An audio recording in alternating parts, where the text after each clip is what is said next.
करिए चौधरी बीरेंद्र सिंह जी का। और मैं आमंत्रित करना चाहूंगा चौधरी बीरेंद्र सिंह जी से कि आप मंच पर आएं और इस सत्र को आगे बढ़ाएंगे मैनेजिंग एडिटर सुंदर सोलंकी और हमारे input editor Raj Verma. Over to you.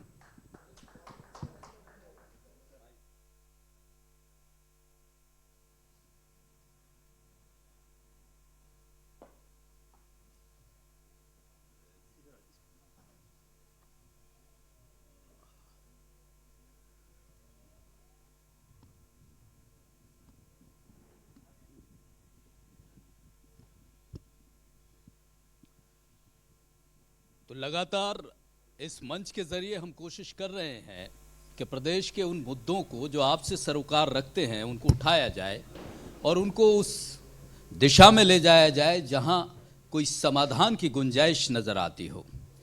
Chaudhary Birendra Singh केवल नाम काफ़ी है प्रदेश में। सर स्वागत है आपका। पहला सवाल यही है, हुड्डा साहब को अभी सुना होगा आपने, बोल रहे हैं कि आपकी सरकार सिवाय भ्रष्टाचार के, सिवाय घोटालों के कोई काम नहीं कर रही है। 8 साल में जनता प्रदेश की पूरी तरह से परेशान हो चुकी है। क्या कहेंगे आप? देखिए, विपक्ष का काम तलाश करना होता है कोई ना कोई मुद्दा, और मुद्दा जब तलाश हो जाता है तो उसको मैग्नीफाई करना होता है ना। तो मुद्दा है आजकल जी, 3 डायमेंशन जो आप बोलते हो ना जी, तो उन मुद्दों को, क्योंकि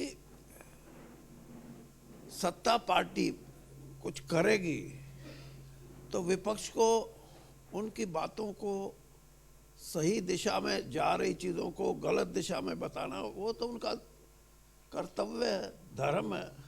उससे भाग, अगर सारी चीज़ें वो अच्छी बोलने लगेंगे तो मुद्दा वहीन हो जाएंगे। नहीं वो तो कह रहे ना, इतना लाख करोड़ का कर्ज ले लिया, कोई एक चीज बता तो दीजिए, लगा कहाँ दिया आप लोगों ने? आपको यही, अगर मैं 5 साल फाइनेंस मिनिस्टर रहा हूँ, एक बेसिक बात मैं बता देता हूँ। जिस प्रदेश में डेफिसिट बजट नहीं होगा, समझ लो ये बात जी, इसका मतलब ये है वो प्रदेश प्रोग्रेस नहीं कर रहा। और इसलिए अगर सिर्फ इन्हीं 8 सालों का आप हिसाब करो तो पिछले, जब से हरियाणा बना तब से भी करो। आपको पता है हरियाणा जब बना था जी, हरियाणा का टोटल बजट कितना था? 250 करोड़, 250 करोड़। और आज कितना है? 1 लाख और 50,000 करोड़ से ज़्यादा। तो जिसका स्पेक्ट्रम, जिसका दायरा चौड़ा होएगा, लंबा होएगा, उसमें बहुत सी चीज़ें ऐसी हैं जो आप सक्षम नहीं हो as a state. Either you get support from the centre और have some grants, some loans from different financial institution. ऐसे हुआ है, तो ये कोई बड़ी बात नहीं है। और आपको मैं ये थंब रूल बताता हूँ कि जिस स्टेट में डेफिसिट बजट 3.6 से ज़्यादा होएगा, वो एक इंडिकेशन है कि वो वहाँ की सरकार कुछ ना कुछ कैपिटल जो एक्सपेंडिचर है जी, उस पे काम कर रही है। कैपिटल एक्सपेंडिचर का मतलब ये होता है कि आप you are creating assets for the state. तो दिख क्यों नहीं रहा है सर? जमीन पे क्यों नहीं दिख रहा है? जमीन पे दिखेगा, जमीन पे कैसे दिखता है आप बताइए? जब जमीन पे मेडिकल, सड़कें खराब हैं, टीचर, हुड्डा साहब कह के गए टीचर नहीं है स्कूलों अस्पतालों में डॉक्टरों की कमी है, अस्पताल भी नहीं है सही से। आप एक बात पूछ लो तो मैं बता दूंगा। अस्पतालों में डॉक्टर की कमी नहीं है, अस्पतालों की जो पोजीशन है वो मैं बता रहा हूँ, और मैं इस पे शोध भी कर रहा हूँ। मैं ये भी बता देता हूँ आपको कि इस देश के अंदर कोई भी डॉक्टर बनना, MBBS, MD या स्पेशलिस्ट, उसकी प्राथमिकता है शहर में, कि शहर में उसको अगर नौकरी मिलती है तो वो खुश है। और फिर शहर में भी 2, 4, 5 साल रह के वो सोचता है कि तेरा अलग से क्लिनिक बन जाए, कोई हॉस्पिटल कायम कर ले, तो तुम यानी इलाज तो करोगे लेकिन पैसा भी बहुत कमाओगे। ये जो समस्या है, अभी आपने देखा एक परसों के न्यूज़पेपर में एक आया हुआ है कि इस देश में जो MBBS करके जाता है उसके सिर्फ 16% ऐसे MBBS हैं those who prefer to serve in the rural areas। तो ये एक सबसे बड़ी समस्या है हरियाणा में। नहीं, आप लोग इस तरह की सुविधाएं भी नहीं देती ना सरकार की, वो व्यक्ति आप सुविधा क्या होती है आप बताइए। आप एक जो प्राइवेट वो काम करता है उसे सैलरी स्ट्रक्चर की बात करें कि जो प्राइवेट में जो सैलरी स्ट्रक्चर है, इसके अलावा जो दूसरी और सुविधाएं जो आप भी कह रहे हैं कि अगर क्लिनिक खोल लेता है तो ज्यादा कमाए, तो क्यों ना सोचे वो व्यक्ति कि अगर मैं अपनी फैमिली के लिए ज्यादा कमाऊं। आप ये देखो कि गांव में एक आदमी बीमार है, उसकी इतनी कैपेसिटी नहीं है, उसकी इतनी श्रद्धा नहीं है कि वो मुंह मांगे पैसे उस डॉक्टर को दे दे। इसीलिए वो गांव में बोलते ना वो क्या झोला छाप RMP, झोला छाप जो डॉक्टर हैं उनकी संख्या है। मैं इस बारे में मैंने विचार किया है कि जैसे हरियाणा सरकार ने एक फैसला लिया, पहले 50 लाख का कितने तक भाई इतने दिन तक आप सर्व करोगे तो ठीक है ना, तो आपका बॉन्ड आपको पैसा देना पड़ेगा। अब वो घट के 20 लाख आया। मैं उस बात में नहीं जाना चाहता। मेरी दूसरी सोच है। मेरी ये सोच है कि इस समस्या का और शिक्षा में भी, ये दोनों शिक्षा की बात में जोड़ रहा हूँ, इन दोनों समस्याओं का एक समाधान है कि हरियाणा के अंदर 2 काडर होने चाहिए, एक रूरल काडर और एक अर्बन काडर। रूरल काडर के डॉक्टर को अगर शहर में डॉक्टर जो लगता है उसको 70,000 रुपये शुरू में मिलते हैं, तो रूरल काडर वाले को 1,30,000 रुपया मिले, बढ़िया से बढ़िया डॉक्टर आपके गांव में रहेगा। अब आप ये कहेंगे कि ये तो कॉन्स्टिट्यूशनल नहीं, क्यों नहीं? आप उसको अगर तनख्वाह का रूप नहीं देते, सैलरी नहीं मानते, तो उसको आप ये कहो कि हम आपको कंपनसेट करेंगे। अगर डोडी तनख्वाह उन डॉक्टरों को और उन टीचर्स को आप ये कहोगे कि आप यहाँ काम करो, हम आपको 50% ज्यादा तनख्वाह देंगे शहर में रहने वाले। लेकिन अगर मैं चौधरी साहब गलत नहीं हूं तो मेवात के लिए भी शायद ये है, वहां ज्यादा पे करते हैं लेकिन उसके बावजूद जाने को तैयार नहीं है। आप ऐसा नहीं, मैं ये कह रहा हूं कि 2 काडर मैंने शुरू में। काडर का मतलब ये है कि you can not be transferred from rural cadre to urban cadre, that's all.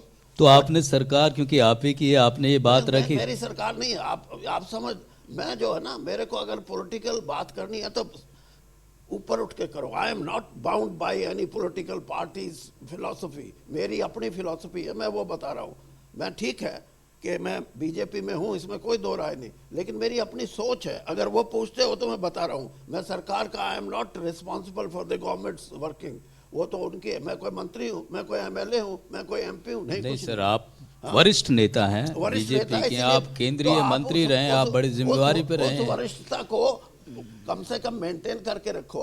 आपको इतना तजुर्बा है, मेरे से ये सवाल मत पूछो कि उसको कितनी तनख्वाह मिलती है। मैं ये कह रहा हूँ कि 2 काडर, अगर 2 काडर हो, एक रूरल काडर एक अर्बन काडर, और उसमें साफ हो कि अगर आप रूरल काडर में अप्लाई करते हो तो आप रूरल काडर में ही रहोगे, लेकिन आपको शहरी डॉक्टर से या शहरी मास्टर टीचर से हम डोडी तनख्वाह देंगे।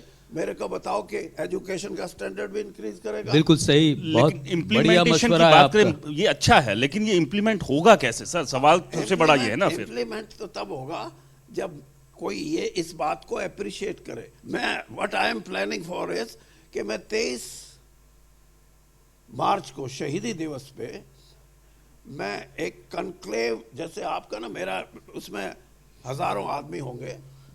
मैं एक, जैसे प्रधानमंत्री जी ने कहा कि एक समय था जब जय जवान जय किसान की बात थी, नरेंद्र मोदी जी ने कहा कि 1996 में उसमें जय विज्ञान जोड़ दिया, और 15 अगस्त को लाल के किले की प्राचीर से ये भी बोला कि अब चौथी चीज जय अनुसंधान। ये ठीक बात है, मैं आई अप्रिशिएट, होना चाहिए कि अनुसंधान भी एक बहुत बड़ी चीज़ है, लेकिन अनुसंधान सिर्फ साइंस, टेक्नोलॉजी, मेडिकल साइंस ये नहीं है, ये अदारे नहीं, ये तो होते हैं, कर रहे हैं, उसमें हमारे साइंटिस्ट भी बहुत आगे गए। 134 सैटेलाइट से हम ऊपर सैटेलाइट अपने यहाँ से भेज सकते हैं तो हम we are a progressing nation. लेकिन अनुसंधान गरीबी मिटाने पे, अनुसंधान भूखमरी मिटाने पे, अनुसंधान बेरोजगारी मिटाने पे, और अनुसंधान इस बात का भी जो मैंने जिक्र किया है कि अनुसंधान के न्याय मिले गांव में रहने वाले 70-75% लोगों को वो सुख सुविधाएं जो किसी शहर में मिल सकती हैं, उसका प्रावधान जब तक हम नहीं करेंगे हमारे गांव की दशा, खास तौर पर शिक्षा और स्वास्थ्य में दशा ठीक नहीं रहेगी। ये मान के चलें सर कि अब यह जो 8 साल बीते हैं सरकार की, जो काम नहीं, सर सरकार देखिए प्लीज, पार्टी में तो है सर। ये 8 साल की बात मत करो, आप 75 साल की बात करो, मैं 75 साल की नहीं सर, बताऊंगा 75 साल की भी बात करेंगे और आने वाले सालों की भी बात की जाएगी, क्योंकि उन्हें भी नहीं छोड़ा जा सकता। सोच एकदम आपकी ठीक है, बदलाव जरूरी है। गरीबी जब तक नहीं मिटेगी हम उस विकास की बात नहीं कर सकते हैं कि हम किसी विकास पर बैठे हुए हैं, जाहिर सी बात है। लेकिन जो इंफ्रास्ट्रक्चर की भी बात करें, इंफ्रास्ट्रक्चर में जो बेहतरी होनी चाहिए थी, फिर चाहे स्वास्थ्य और शिक्षा को जो लेकर आप बात कह रहे हैं, प्राइवेट जो स्कूल है, प्राइवेट हॉस्पिटल जो है, वो तो आगे बढ़ रहे हैं, लेकिन जो गवर्नमेंट का स्ट्रक्चर है वो नीचे जा रहा है। मैंने बताया ना आपको, गवर्नमेंट का स्ट्रक्चर गवर्नमेंट ने तो यहां तक किया है। अब अगर यही कहो कि मैं अपनी गवर्नमेंट के गुणगान करूं तो शुरू कर सकता हूं, मैं वकील हूं, दोनों बात बोल सकता हूं। ये नहीं हुआ, किसी गवर्नमेंट ने ये सोचा आज तक कि हर डिस्ट्रिक्ट के अंदर मेडिकल कॉलेज हो, लेकिन इस गवर्नमेंट ने सोचा। और ये भी बता दूं कि पिछले 8 साल में जब जब डॉक्टर्स की वैकेंसी निकली है और डॉक्टर की वॉक इन कि कोई हम वो नहीं करेंगे, कोई आपकी दरखास्त नहीं लेंगे, आप just you walk in and get your interview और फिर हम आपको ले लेंगे। 300 वैकेंसी निकलती है, डॉक्टर आते हैं 270 और उनमें सबको कहते हैं आप सेलेक्ट कर लिए। जब ज्वाइन करने की बात आती है तो ज्वाइन करते हैं 110, 160 डॉक्टर ये कहते हैं कि नहीं हम नहीं ज्वाइन करते। ये जो परिस्थिति है ये इसलिए बनी है कि मेडिकल सिस्टम में हमने प्राथमिकता दी बड़े शहरों को, वहाँ बड़े बड़े हॉस्पिटल स्थापित किए गए और बड़े बड़े स्पेशलिस्ट वहाँ बैठाए गए। अगर यही प्रावधान देहात में CHC है, PHC है, वेलनेस सेंटर है, सब सेंटर है, इनकी हालत क्या है? वहाँ कोई रुकता नहीं, पैरामेडिकल का स्टाफ नहीं रुकता, नर्सेज नहीं रुकती। इनको नए से, यानी मैं जो कह रहा हूँ किसी भी सरकार की बात हो, ये नए सिरे से सोचने की बातें। बिल्कुल ठीक बात है सर, नए सिरे से सोचनी चाहिए। बड़ी बुनियादी सी ज़रूरत है कि जो स्वास्थ्य सेवाएं हैं वो तो कम से कम सही तरीके से मिलें। ये सर जिस तरह से ये मोदी सरकार है, ये कहती है कि अब की बार फिर मोदी सरकार, 2024 में भी मोदी जी आएंगे, लेकिन कांग्रेस कहती है कि ना तो आप महंगाई की बात करते हैं, ना आप बेरोज़गारी की बात करते हैं, केवल नारों की बात करते हैं, जुमलों की बात करते हैं। आप कितना इत्तेफाक रखते हैं? देखिए, कांग्रेस का यही कहना ठीक है, और क्या कहेंगे वो कि बहुत अच्छी सरकार है, वो तो कहेंगे कुछ नहीं है, नारों की सरकार बोलेंगे। मैं आपको 1-2 चीज़ें मैं बताता हूँ, अगर उससे आप अंदाज़ा लगाओ। कुछ ना कुछ ऐसा होता है कि हर सरकार बनने पे जो लोगों की समस्याओं पे उनके विचार होते हैं वो करते भी हैं। कोई अच्छा कर जाते हैं, कोई अच्छा करने की कोशिश करते हैं। इस सरकार ने बहुत सी ऐसी चीज़ें की हैं जिससे कि हम we can draw the conclusion. अब आप मुझे एक बात बताइए, मैं रूरल डेवलपमेंट मिनिस्टर था मोदी जी की कैबिनेट में। एक ज़रूरत थी कि मनरेगा का जो वर्कर है उसको पैसा जो मिलता है वो उसकी जेब में सीधा नहीं जाता, कहीं ना कहीं कोई ना कोई चोरी का साधन बन जाता है और उसको लूट, एक किस्म से मैं ये कहूँगा कि रजिस्टर में दिखा दिए 50, काम करते हैं 10-40 का अपनी जेब में। ये था या नहीं था? हमने ये किया कि उनके जॉब कार्ड बनाएंगे, जॉब कार्ड बना के उनका अकाउंट बैंक में खुलवाएंगे और जो भी पैसा उसको दिहाड़ी का मिलेगा वो सीधा उसके अकाउंट में जाएगा। इससे एकदम तब्दीली आई सारे सिस्टम में। दूसरी बात जो आप कह रहे हैं ना, ये क्या कर दिया इस देश में, 2014 से पहले सिर्फ 3.5 करोड़ अकाउंट थे बैंकिंग जो सिस्टम था हमारा, और उसमें भी बड़े बड़े पूंजीपतियों के। एक फैसला लिया गया कि बैंक अकाउंट जो हैं वो हर आदमी का, हर घर का बैंक अकाउंट खुलवाना है। उस टाइम 24 करोड़ हाउसेस की सर्वे हुई कि 24 करोड़ हाउस है। आज उसी सिस्टम के तहत 40 करोड़ से ज़्यादा बैंक अकाउंट खुले हुए हैं। और फिर यही जिस कांग्रेस की आप बात करते हैं, जिसमें मैं 42 साल रहा हूँ, मैं कांग्रेस को या मेरे जो जिन नेताओं के साथ मैंने काम किया है, मैं उनसे कोई नाराज़ होके नहीं आया, लेकिन मेरी अपनी मर्यादित राजनीति है कि मैं उनके बारे में या उस पार्टी के बारे में मैं बोलूं गलत, वो भी ठीक नहीं। लेकिन मैं ये बात कहता हूं कि आप ये देखो, ये रेवोल्यूशन है या नहीं है। और पार्टी कांग्रेस क्योंकि विपक्ष में थी, वो ये कहते जी ये तो नकली अकाउंट हैं, ये तो जीरो अकाउंट से शुरू हुए हैं। आज उन अकाउंट्स में 1,34,000 करोड़ रुपया आज भी उन अकाउंट्स में है।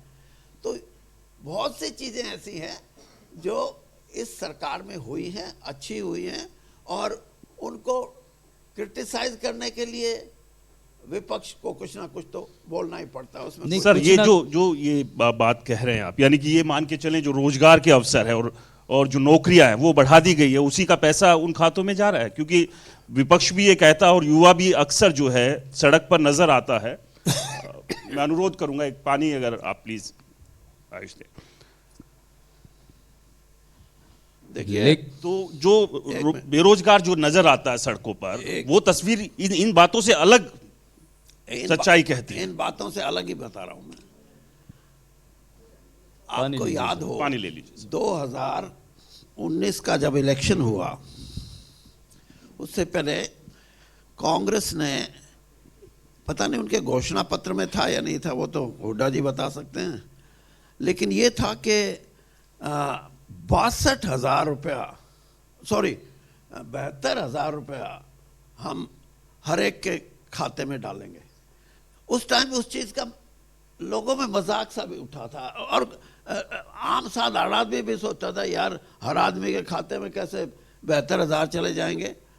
लेकिन परिस्थिति आप समझो, मुझे आज तक प्रणब मुखर्जी जो भारत के राष्ट्रपति रहे और एक इंटेलेक्चुअल, बहुत बड़े इंटेलेक्चुअल थे और बड़े बड़े यानी उनका जो पकड़ थी इकोनॉमी की, नॉलेज पे, वो किसी की नहीं हो सकती।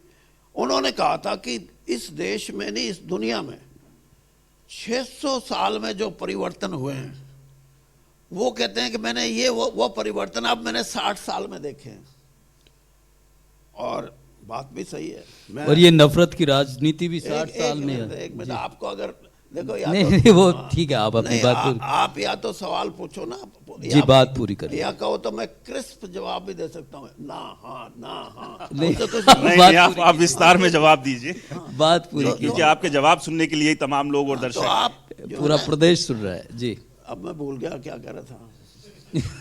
हाँ भाई, आप 72,000 हाँ, रुपए की बात। हाँ, अभी एक मैं आर्टिकल पढ़ रहा था, उसमें लिखा है कि फ्यूचर में हो सकता है 5 साल में, 10 साल में नौकरियां ही नहीं बचे दुनिया में। लोग तो रहेंगे, उनका क्या होगा? तो ये बात अब इट इज क्रॉपिंग अप कि भाई ऐसी बात नहीं है। अगर दुनिया में काम करने का ही नहीं होगा सिस्टम, सारा सिस्टम रोबोट करेगा या सारा सिस्टम आपकी आर्टिफिशियल इंटेलिजेंस करेगी, ये चीज़ें उभर के आ रही हैं। एक और बताता हूँ, अभी मैंने एक और मैं मैगजीन में देख रहा था कि अमेरिका में शोध हो रहा है इस बात का, नैनो मेडिसिन। जी, नैनो मेडिसिन आपने सुना होगा, नैनो कार सुनी थी, नहीं, नैनो टेक्नोलॉजी, नैनो सर्जरी। अच्छा, नैनो सर्जरी कुछ सालों पहले आई थी। उसका मतलब है कि आपका कितना चीरा फाड़ी कर ले, खून नहीं निकलेगा, ऑपरेशन हो जाएगा। ये है, इट इज प्रेवलेंट। तो वो नैनो मेडिसिन जो है, उसमें ये आया कि एक ऐसी दवाई तैयार कर रहे हैं कि आपके शरीर में उसको उतार देंगे तो कोई भी बीमारी हो उसमें डॉक्टर की या दवाई की जरूरत नहीं पड़ेगी, हाँ वो अपने आप ठीक कर देगी। मैंने कहा भाई बात तो गजब की है, लेकिन मैंने कहा इसका मतलब तो लोग मरेंगे नहीं। तो वो जो जिसने वो उसमें पूरा उसका आर्टिकल को पढ़ा है और उसका अपना व्यूज दिए हैं, वो कहता जी मरे तो गए। कहते कैसे मरेंगे, कोई किसी को गोली मार दे तो नैनो मेडिसिन कुछ नहीं कर सकती, एक्सीडेंट हो जाए कुछ नहीं। तो इसलिए आप ये समझें कि दुनिया में जिस तरह आपने कहा बेरोजगारी की बात, बेरोजगारी नहीं है, वो ये है कि सिस्टम बदलेगा, उस सिस्टम में बहुत कुछ परिवर्तन आएंगे। अभी मैं स्टील मिनिस्टर था, तब एक आया कि दुनिया में 50 लाख ये रोबोट जो है वो गाड़ियां चलाएंगे, चाहे जहाज चलाना हो, चाहे रेल चलानी हो, चाहे बस चलानी हो, चाहे कार। तो कोई कहने लगा जी इसका मतलब तो ड्राइवरों की तो नौकरी गई खत्म, 50 लाख आदमी बेरोजगार हो जाएंगे। तो मैंने ये जवाब देना पड़ा कि भाई वो जो रोबोट बनाएगा वो भी कोई इंसान आदमी ही कोई बनाएगा उसको, यानी कि रोजगार बचा रहेगा। तो कुछ ना कुछ ये परिवर्तन, प्रणब मुखर्जी की भाषा में मैं ये कह सकता हूं कि इस दुनिया में जो 600 साल में परिवर्तन हुए हैं वो उन्होंने 60 साल में देखे, और मेरा अपना ये मानना है कि हो सकता है अगले 6 साल में उससे भी बड़े कोई परिवर्तन हो। This can be possible. लेकिन क्या कहीं 2024 में कोई बड़ा परिवर्तन ना हो जाए कहीं सर, ये बेरोजगारी और जिस तरह से राहुल गांधी अब निकले हुए हैं यात्रा पर, क्या लगता है? क्योंकि आपने तो एक लंबा बचपन से लेकर अब तक देखा है उनको। आपने तो सिर्फ राजनीति को घुमा रखा है मेरे चारों तरफ। ये सर राजनेता है आप, राजनेता राजनीति की बात तो होगी सर। सर एक बार राजनेता मैं वो जवाब दे सकता हूं, लेकिन मैं आपको कुछ नई चीजें भी बताऊं तो नहीं अच्छी बात है, ज्ञान बढ़ रहा है सभी का, हमारा भी, दर्शकों का भी। तो दूसरी बात जो आपने कह रहे हैं 2024, देखिए अब पॉलिटिकल बात मैं करता हूं। 2024 में आप कह रहे हो कोई परिवर्तन होगा, मेरा अपना ये मानना है, मैं हरियाणा के परिप्रेक्ष्य में भी बोल सकता हूं कि मनोहर लाल की सरकार रहेगी या तीसरी बार बनेगी, ये पूछना चाहोगे ना? बिल्कुल आप बता ही दीजिए, यही बता हाँ, दीजिए। मेरा अपना ये मानना है कि हरियाणा की जनता आज के दिन, वोटर, उसने अपना मन नहीं बनाया है। ये सवाल आप ऐसे ही कन्क्लेव करना मार्च 2024 में, और मैं फिर आपको 6 महीने रह जाएंगे चुनाव के, मैं आपको आंकड़े बता सकता हूं कि इतनी इसको सीट मिलेंगे, इतनी इसको मिलेंगे, ये जीतेगा, ये हारेगा। आज के दिन तो खुद वोटर को ही नहीं पता कि मेरे को क्या करना है। कभी आप पार्टी दिखती है पंजाब में 92 सीट जीत गए, हमारे को भी टेलीफोन करें, अरे चौधरी साहब मौका पड़ा है, चेंज कर लो। हाँ, तो कुछ विचार बना रहे हैं सर उस फोन के बाद? एक मिनट सुनो, मैं आपको अपनी बात बता रहा हूं। 1.5-2 महीने के बाद संगरूर में इलेक्शन हुआ, खुद मान की अपने ये जो चीफ मिनिस्टर हैं मान साहब, इनकी कॉन्स्टिट्यूंसी जो खाली हुई, और वहां जो चुनाव जीत के आए वो रेस में नहीं बता रही थी आपकी प्रेस, आपका मीडिया, अगी ये कोई है या नहीं। कांग्रेस पिटी, अकाली दल पिटा और आप पिटी, ये कहां से आ गए? तो इसलिए अभी आप चिंतित मत हो कि क्या होगा 2024 में, थोड़ा सा सब्र करो, आपको वो भी बता देंगे। चिंता खैर हमारी नहीं, नेताओं की रहती है। इनकी सवाल है, मौका मिलता है तो देखिए पूछने से नहीं चूकना चाहिए। राहुल गांधी की यात्रा की बात भी मैं कर रहा था, क्या लगता है हरियाणा से जिस तरह से गए हैं, अब भारत तो जोड़ेंगे, वो कह रहे हैं कि नफरत फैला रही है बीजेपी, लेकिन क्या जो कांग्रेस है उसमें भी कुछ बदलाव आएगा इसके बाद? क्योंकि कांग्रेस में भी बड़ा बिखराव है हरियाणा के भीतर, राहुल जोड़ पाएंगे उसको? मैं 42 साल कांग्रेस में रहा हूं, 2 बार कांग्रेस का अध्यक्ष रहा हूं, 1 बार युवा कांग्रेस का अध्यक्ष रहा हूं, और हाईएस्ट बॉडी है उसका जनरल सेक्रेटरी रहा हूं, 3 स्टेट का इंचार्ज। मेरे को आज का जो मेरा घर है ना बीजेपी का, उसका इतना ज्ञान नहीं जितना वहां का है।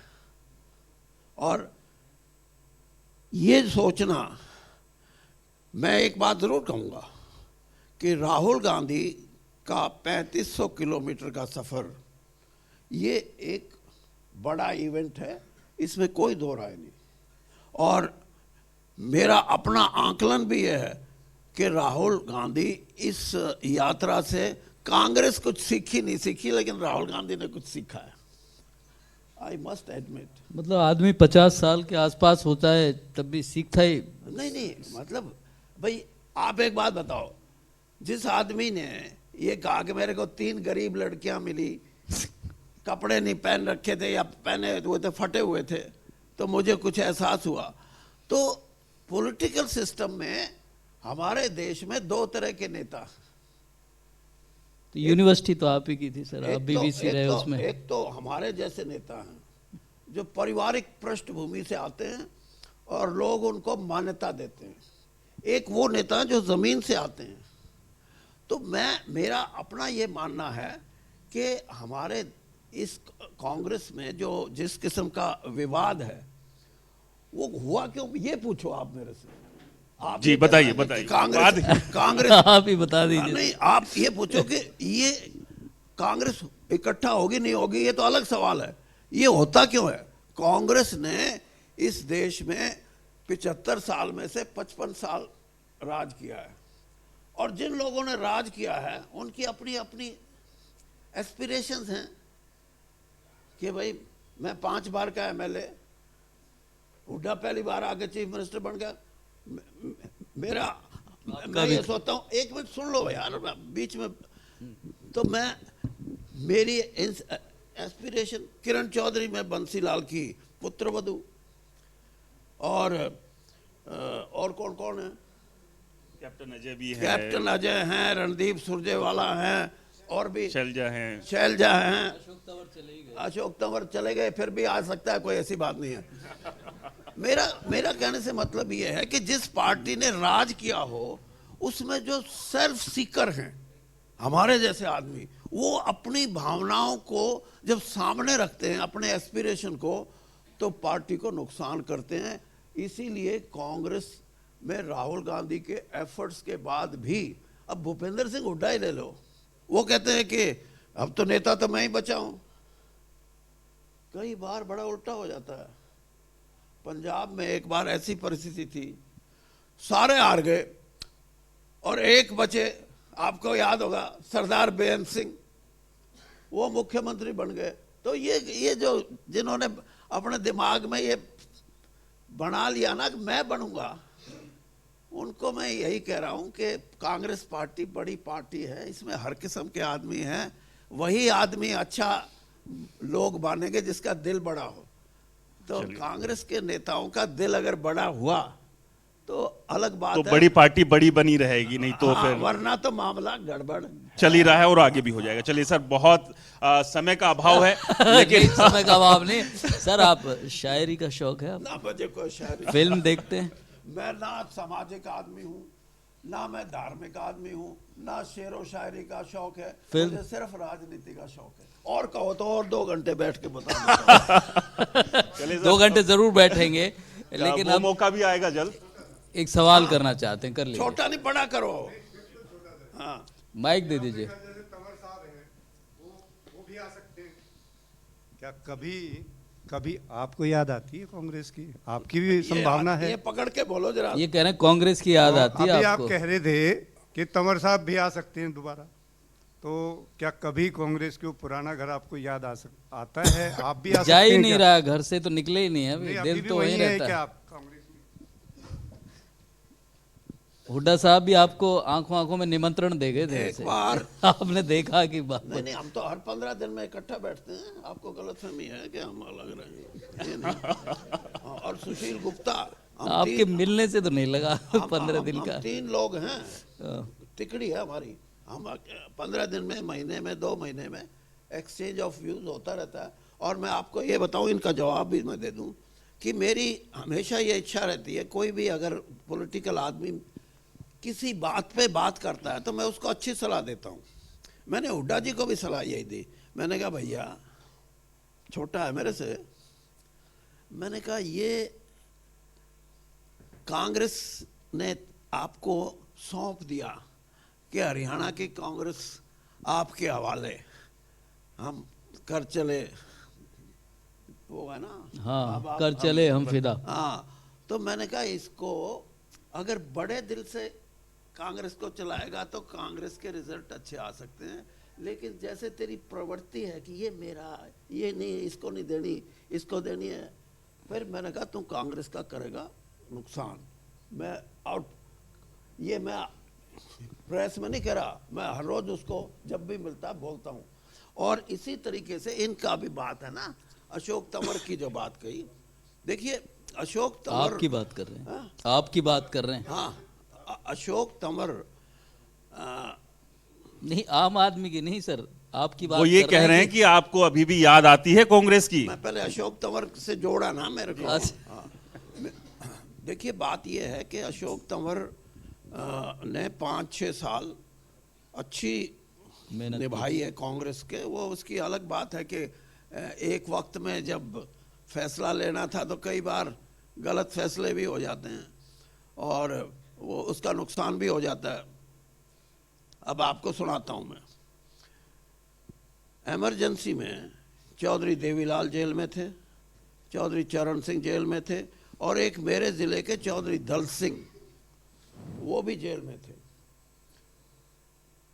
एक इमरजेंसी लिफ्ट होने से 3-4 महीने पहले बंसीलाल जी उनको जेल में मिल के आए और उनको कहा मैं आपको जेल से निकलवा देता हूँ, क्या करोगे, तो सारी उम्र यहीं पड़े रहेंगे और आप कांग्रेस में आ जाओ। दल Singh ji was a choice of Chaudhary चरण Singh for the chief ministership of Haryana, कि कभी टाइम आएगा तो दल सिंह होगा चीफ मिनिस्टर हरियाणा का। लेकिन 4 महीने पहले जेल से बाहर निकल के कांग्रेस ज्वाइन कर ली तो देवीलाल जी मुख्यमंत्री बन गए, वरना दल सिंह जी बनने थे। तो ये कुछ ना कुछ कहीं ना कहीं, वैसे तो मैं किस्मत विस्मत को तो नहीं मानता, लेकिन चांस की बात होती है। तो आप इस बात की चिंता ना करो कि मैं कहाँ हूँ कहाँ नहीं हूँ। मैं इनको यही बता रहा था अभी वहाँ बैठ के कि 76 साल की मेरी उम्र, 52 साल पॉलिटिकल, मतलब इलेक्ट्रल पॉलिटिक्स। 1972 में पहला चुनाव लड़ा था, 14 चुनाव लड़े, अपनी बीवी का चुनाव लड़ा, अपने बेटे का लड़ा। तो मेरी अब ये इच्छा नहीं है, लेकिन ये ज़रूर है कि राजनीति में सही लोगों की मदद की जाए। और मैं इसीलिए किसान आंदोलन हुआ, मुझे एक बीजेपी के एक राष्ट्रीय नेता या राज्य स्तर के नेता का नाम बताओ जो किसानों के साथ खड़े हुए। मैं हुआ, और मैंने एक आग, मेरा राजनीति मेरे लिए सेकेंडरी चीज़ है, मेरा धर्म है कि मैं किसान के साथ खड़ा रहूं। तो मुझे इन बातों की कोई चिंता नहीं। बाकी आप जो कह रहे हो ये पॉलिटिकल है, अब दल सिंह बन जाए कोई तो मैं क्या करूं। चलिए सर, बहुत बहुत शुक्रिया, आपने समय दिया। समय का अभाव है, बाकी और भी पैनलिस्ट हैं। एक सवाल के साथ 4 लोग हैं हमारे लिए, समय। चलिए बताइए जल्दी। अरे माइक दे दो ना भाई, एक और दे दो, माइक दे दो। ये इस तरह का जीवन में पहली बार हमने डिस्कशन किया है, और ये सब आपने, मतलब आप पहली बार मुलाकात हुई इस तरह के मंच पे। नमस्कार, अमूमन ऐसा होता नहीं। नमस्कार, बड़ा अच्छा लग रहा है। नमस्कार, मेरा नाम इंजीनियर नवीन सापला है। और जब अभी आपने बताया कि आपका स्टैंड जो किसान आंदोलन में रहा है वो किसानों के प्रति रहा, आप हमेशा किसानों के प्रति संवेदनशील रहे हैं। चलो ठीक है, आपने अपना स्टैंड बता दिया, लेकिन आपके बेटा जो है बीजेपी से सांसद थे, वो बिल्कुल किसान जो है किसानों के अपोजिट में थे, अपोजिशन में थे। क्या आप जब आप अपने बेटे को नहीं संभाल सकते तो आप कैसे कह सकते हो कि ठीक है आप पूरे हरियाणा के किसानों के हक की बात उठा पाएंगे? देखिए, सांसद बेटा हो तो उसकी भी जिम्मेदारी होती है। मुझे आप why don't you appreciate me being in BJP? I was the loan leader of BJP, those who stood with the farmers. वो तो आप भूल गए। आपको तो बड़ा आसानी सा सवाल मिल गया। ये सवाल करना तो मेरे बेटे से करो, मेरे से मेरा पूछो, मैं बता दूंगा आपको। बैठिए बैठिए। चलिए चलिए अब बैठ जाइए। जवाब सवाल दे- आपका हो गया। जवाब दे दिया। बहुत बहुत शुक्रिया सर। आपने समय दिया, तमाम मुद्दों पर आपने चर्चा की। समय का अभाव है, आगे फिर कभी जब मौका लगेगा तमाम जो बाकी सवाल रहेंगे उस पर भी चर्चा करेंगे। तो फिलहाल एक ब्रेक के लिए यहाँ पर रुकेंगे। Associate sponsor Nikhar detergent powder, जैसा नाम वैसा काम। Associate sponsor Sanskaram group of schools Jhajjar. Education partner Sanskaram veterinary college Patauda, Jhajjar best college in Delhi NCR. Automobile partner Ransh motors, Rohtak, Bahadurgarh.